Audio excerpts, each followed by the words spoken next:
Good morning students, I am Gunjan Joshi from Navjyoti global school पहाड़वानी।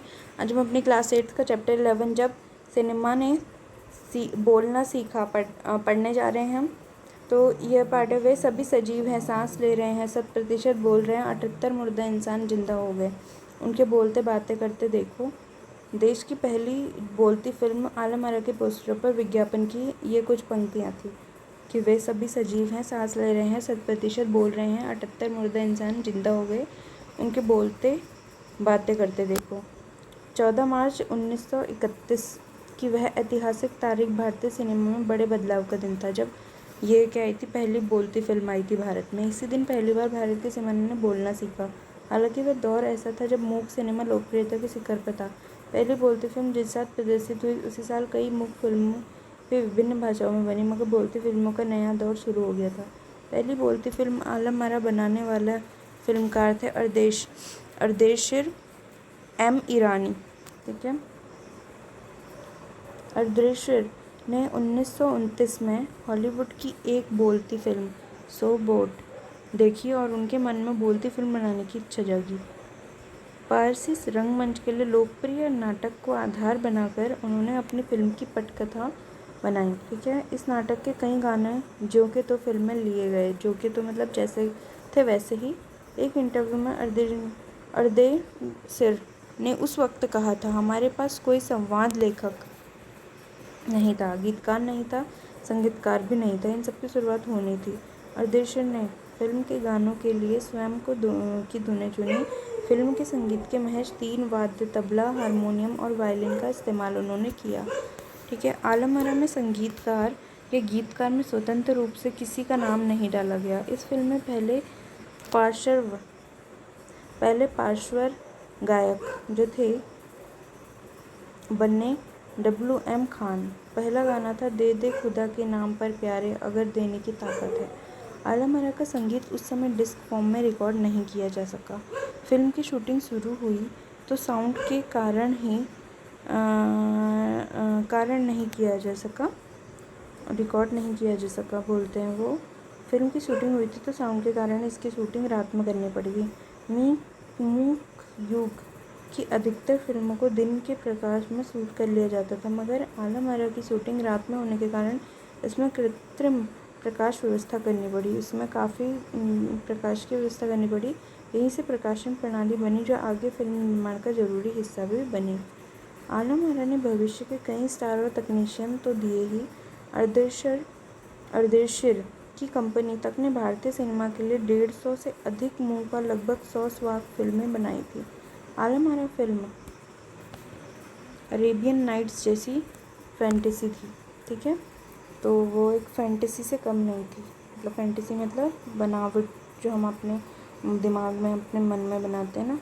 Film ने हिंदी उर्दू के mail वाली हिंदू भाषा की लोकप्रिय बनाया। इसमें गीत, संगीत तथा नृत्य के अनोखे संयोजन थे। ठीक है, फिल्म की नायिका जुबेदा थी, नायक थे विधवा। कौन थे? विठल। वे उस दौर के सर्वाधिक पारिश्रमिक पाने वाले स्टोर थे। ठीक है, उनके चयन को लेकर भी एक किस्सा काफ़ी चर्चित है। विठल को उर्दू बोलने में मुश्किलें आती थी। पहले उनका बतौर नायक चयन किया गया, मगर इसी कमी के कारण उन्हें हटाकर उनकी जगह महबूब को नायक बनाया। विठल नाराज़ हो गए और अपना हक पाने के लिए उन्होंने मुकदमा भी किया। उस दौर में उनका मुकदमा मोहम्मद अली जिन्ना ने लड़ा, जो तब के मशहूर वकील थे। विठल मुकदमा जीते और भारत की पहली बोलती फिल्म के नायक बने। उनकी कामयाबी आगे भी जारी रही। मराठी और हिंदी फिल्मों में लंबे समय तक नायक और स्टंटमैन के रूप में सक्रिय रहे। इसके अलावा आलम आरा में सोहराब मोदी, पृथ्वीराज कपूर, याकूब और जगदीश सेठी जैसे अभिनेता भी मौजूद रहे। आगे चलकर जो फिल्म उद्योग के प्रमुख स्तंभ भी बने, अब जरूरी हिस्से बने। यह फिल्म 14 मार्च 1931 को मुंबई के मैजेस्टिक सिनेमा में प्रदर्शित हुई। फिल्म 8 सप्ताह तक हाउसफुल चली। हाउसफुल मतलब काफ़ी भीड़ रही, और भीड़ इतनी उमड़ती थी कि पुलिस के लिए नियंत्रण करना मुश्किल हो जाता था। समीक्षकों ने इसे भड़कीली फैंटेसी फिल्म करार दिया तथा मगर दर्शकों के लिए यह एक अनोखा अनुभव थी। यह फिल्म 10,000 फुट लंबी थी और इसे 4 महीनों की कड़ी मेहनत से तैयार किया गया था। स्वाग फिल्मों के लिए पौराणिक कथाओं मतलब पुरानी कथा, पारसी रंगमंच के नाटकों, अरबी प्रेम कथाओं के विषय के रूप में चुना गया। इनके अलावा कई सामाजिक विषयों वाली फिल्म भी बनी। ऐसी एक फिल्म थी खुदा की शान। इसमें एक किरदार महात्मा गांधी जैसा था। इसके कारण स्वाग सिनेमा को ब्रिटिश प्रशासकों की तीखी नज़र का सामना करना पड़ा। स्वाग सिनेमा के लिए नए दौर की शुरुआत कराने वाला निर्माता निर्देशक अर्देशीर इतनी विनम्र थे कि जब 1956 में आलम-आरा के प्रदर्शन के 25 वर्ष पूरे होने पर उन्हें सम्मानित किया, उन्हें भारतीय स्वाग फिल्मों का पिता कहा गया, तो उन्होंने उस मौके पर कहा था, इतना बड़ा खिताब देने की ज़रूरत नहीं, मैंने तो देश के लिए अपने हिस्से का ज़रूरी योगदान दिया है।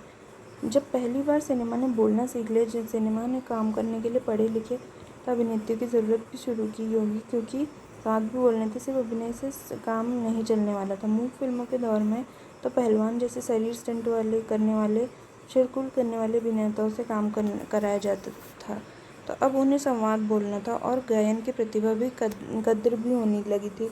इसलिए आलम-आरा के बाद आरंभिक स्वाग दौर की फिल्मों में कई गायक अभिनेता बड़े पर्दे पर नजर आने लगे। हिंदी उर्दू भाषाओं का महत्व बढ़ा। सिनेमा में देह और तकनीक की भाषा की जगह जन प्रचलित बोलचाल की भाषाओं का दाखिला भी हुआ। सिनेमा ज़्यादा देशी हुआ।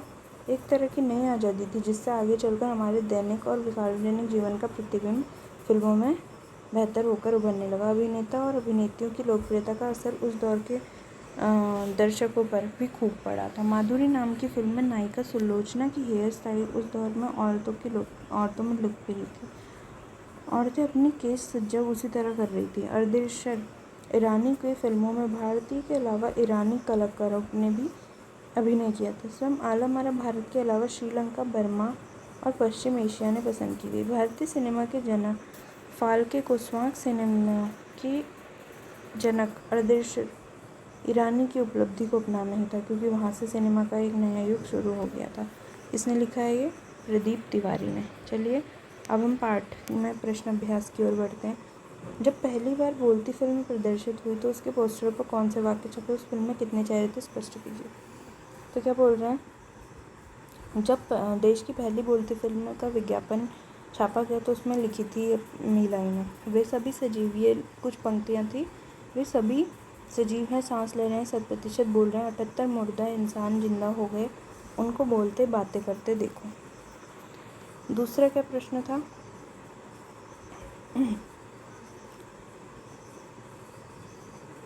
पहला बोलता सिनेमा बनाने के लिए फिल्मकार अर्देशीर ईरानी को प्रेरणा कहाँ से मिली, उन्होंने आलम-आरा फिल्म के लिए आधार कहाँ से लिए, विचार व्यक्त करने लिखे।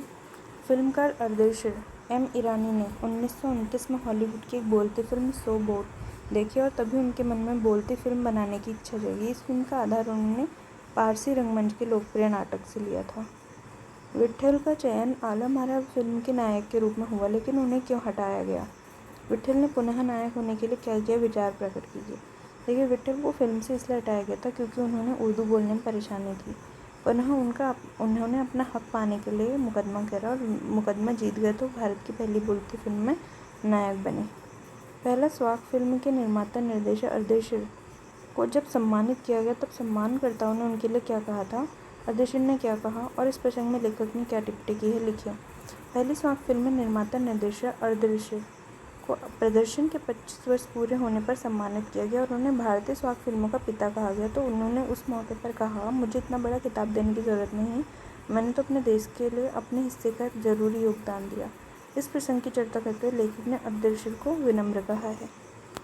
पाठ से आगे, मूक सिनेमा में संवाद नहीं होते, उनमें दैहिक अभिनय की प्रधानता होती है, पर जब सिनेमा बोलने लगा उसमें अनेक परिवर्तन है। उन परिवर्तनों को अभिनेता, दर्शक और कुछ तकनीकी दृष्टि से पाठ का लेकर खोजें, साथ ही अपनी कल्पना को भी सहयोग लें। देखिए, मूक सिनेमा ने बोलना सीखा तो बहुत सारे परिवर्तन हुए। बोलती फिल्म बनने के कारण अभिनेताओं पढ़ा लिखा होना ज़रूरी हो गया, क्योंकि अब उन्हें संवाद भी बोलने पड़ते थे। दर्शकों पर भी अभिनेताओं का प्रभाव पड़ने लगा। नायक नायिका को लोकप्रिय होने से औरत अभिनेत्रियों के साथ सज्जा तथा उनके कपड़ों की नकल करने लगी। दृश्य और जो श्रव्य माध्यम के एक ही फिल्म में सम्मिश्रित हो जाने से तकनीकी दृष्टि से भी बहुत सारे परिवर्तन आए। ठीक है, अब क्या है, डब फिल्में किसे कहते हैं। कभी कभी डब फिल्में अभिनेता के मुंह खोलने और आवाज़ में अंतर रहता है। इस कारण क्या हो सकता है? देखिए, कभी कभी फिल्मों में आवाज़ तथा अभिनेता के मुंह खोलने में अंतर इसलिए आता है क्योंकि डब करने वाले और अभिनय करने वाले की बोलने की गति समान नहीं होती। किसी तकनीकी दिक्कत के कारण ये हो जाता है। फिल्मों में जब अभिनेताओं को दूसरे की आवाज़ दी जाती है तो उसे डब कहते हैं। ठीक है, अनुमान और कल्पना। क्या बोल रहे हैं? देखिए, किसी मूक सिनेमा के बिना आवाज़ के ठाकदार ऐसी कैसी दिखेगी। अभिनय करके आपको ये खुद करना है। मूक फिल्म देखने का एक उपाय है यह कि आप टेलीविज़न की आवाज़ बंद करके फिल्म देखें, उसकी कहानी को समझने का प्रयास करें। प्रकार की फिल्म में संवाद और दृश्य की हिस्सेदारी कितनी है, ये भी आपको स्वयं करना है। अब भाषा की बात है। स्वाक शब्द वाक के पहले स लगाने से बना है। स उपसर्ग से कई शब्द बनते हैं। निम्नलिखित शब्दों से स का उपसर्ग का भांति प्रयोग करके शब्द बनाए और शब्दार्थ में होने वाले परिवर्तन को बताए। हित, परिवार, विनय, चित्र, बल, इनमें सब में स उपसर्ग लगाना है। उपसर्ग जो आगे से लगता है, तो आप क्या कह सकते हैं? हित में सहित, परिवार में सपरिवार, विनय में सविनय, चित्र में सचित्र, बल में सबल, मान में सम्मान। ठीक है, तो ये कुछ हैं स उपसर्ग से बने हुए शब्द। उपसर्ग और प्रत्यय दोनों ही शब्दांश होते हैं। वाक्य में इनका अकेला प्रयोग नहीं होता। इन दोनों में अंतर केवल इतना होता है कि उपसर्ग किसी भी शब्द में लगता है और प्रत्यय बाद में। हिंदी के माध्यम से उपसर्ग अन, ने, दु, कु, स, सु, अध, बिन, औ आदि। पाठ में आए गए उपसर्ग प्रत्यय के कुछ कारण नीचे दिए गए हैं। मूल शब्द, उपसर्ग, प्रत्यय शब्द दिए हैं। इस प्रकार के 15 उदाहरण को खोजकर लिखिए और अपने सहपाठी को दिखाइए। आपको ऐसे मूल शब्द दिए हैं, उपसर्ग दिए, प्रत्यय दिए और शब्द दिया है। ऐसे आपको 15 उदाहरण करने। जैसे एक शब्द हो गया मूल शब्द पुत्र हो गया, उसमें उपसर्ग लगा दो सु, तो नया शब्द बन गया सुपुत्र। एक शब्द हो गया सार और उपसर्ग हो गया अनु, तो नया शब्द बन गया अनुसार। एक हो गया परिवार, उपसर्ग हो गया स, तो नया शब्द बन गया सपरिवार। एक हो गया ज्ञान, उपसर्ग हो गया अ, तो क्या हो गया अज्ञान। तो ऐसे एक हो गया यश, उपसर्ग हो गया सु, तो सुयश। तो ऐसे आपको 15 शब्द। ऐसे प्रत्यय के मैं आपको कुछ उदाहरण दे देती हूँ। लड़, उसमें लग गया प्रत्यय आई, तो ये हो गया लड़ाई। एक हो गया सुनार, सुनार, उसमें लगे प्रत्यय इन, तो सुनारिन हो गया। जल, उसमें लगे प्रत्यय ज, तो वो हो गया जलज। काला, उसमें प्रत्यय लग गया पन, तो हो गया कालापन। तो ये कुछ शब्द थे। ठीक है, तो मैं आशा करती हूँ कि आपको शब्द अच्छे से समझ में आएंगे। धन्यवाद।